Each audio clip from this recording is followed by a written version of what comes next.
Hello, T and class.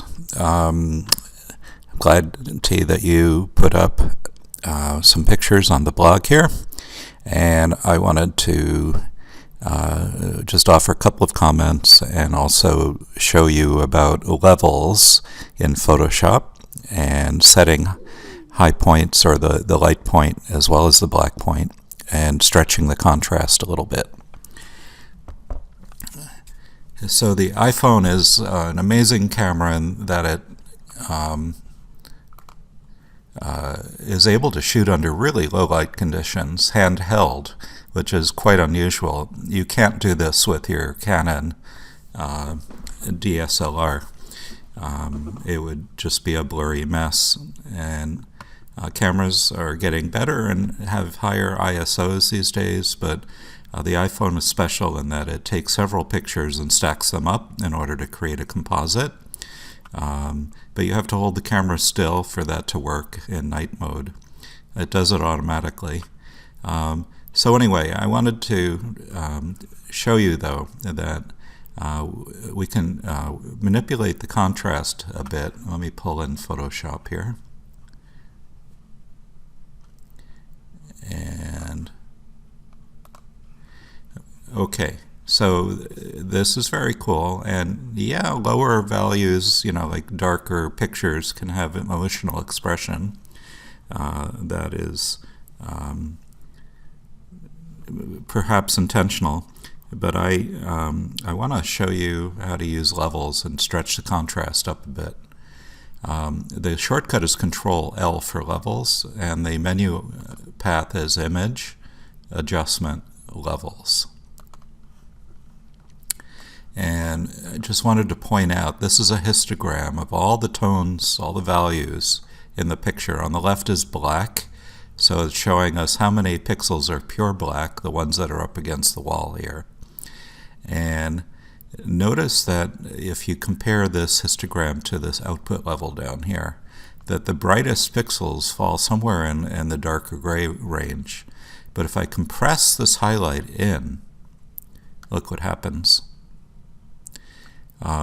So back to also the concept of where's the focal point, what do I want to emphasize. And so I'm going to stop here, and then I'm going to say that the foreground fence right here is really the part that we're most interested in just compositionally. So I'm going to grab the lasso and just lasso this area. And then click Select and Mask, and you want to feather all your selections in, and that means to blend them in. So you take this feather slider and move that in until it blends in quite a bit, sort of like that. At 900 pixels, because this is a huge file, it's 111 megabytes. And it's useful to hide the selection so you can see the tonality better. So I'm going to hit Control H. Now I'm using the shortcut Control L again, Image Adjustment Levels, and I'm going to bring up the light in what I perceive to be the focal point. I don't need to go all the way, which oftentimes I will if it's a regular kind of shot. I'm going to keep it a little bit quiet here. And also the midtones can be adjusted either to open up the mids or tighten up the contrast. And the shadow side I'm going to leave alone because it's right up against the edge here. Okay. So that's pretty much it. This is what I mean by editing, that we want to adjust the tonality to create a full range of tonality. Here's what it looked like when we opened, and this is what we have now. Okay, subject to interpretation, of course, and you perhaps may like it darker, but the point is to have some control over it and be intentional with the tonality that you do choose. Okay, one more. Let me do one more here. Oops. How it looks on the blog. This one I found to be interesting too. So I'm going to copy image, right-click, copy image, come over to Photoshop,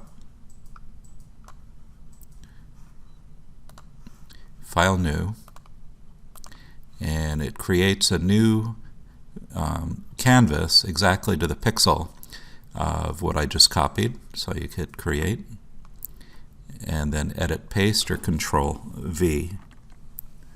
Okay. Same deal. Where's the focal point? I'm finding that the snow in the foreground with all this detail, as well as the fence, can be brightened up a bit. I don't want the light behind the fence right here to get brighter than that, so I'm going to break it down into parts. Again, I'm going to just bring up the light a little bit in here. Select and mask.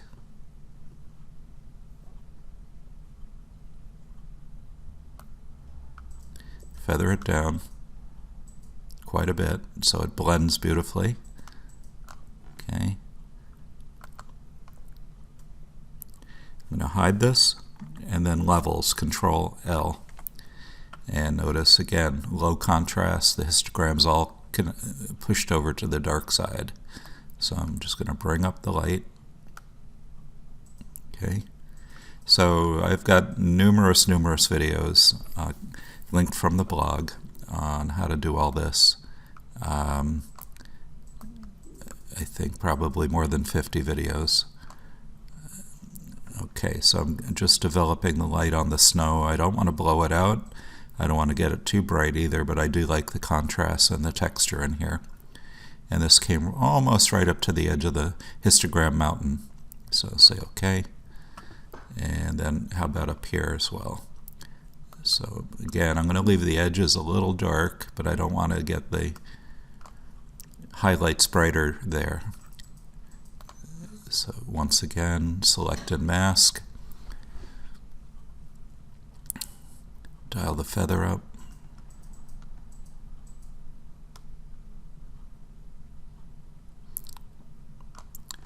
And OK. Hide it. Control H. Levels, Control L. These we use over and over again. And bring in some highlights here. Again, I don't want to go crazy with it. I want to, sensitively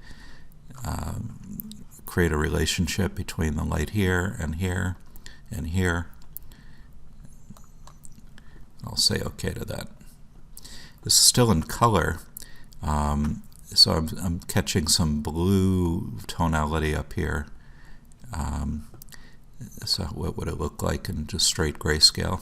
So let me image mode and discard the color and see what that looks like, and I probably like that better, yeah, because the tonal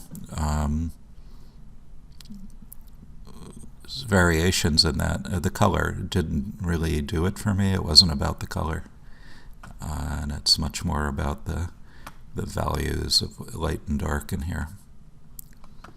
Again, let's look at that compared to the, oops, I could show you in the original here. It looked like that. Now it looks like this. And on the blog, it looks like that.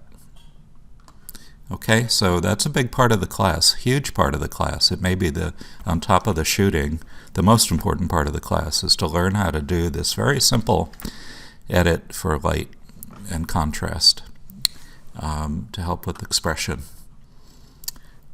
All right, take care. See you on the blog.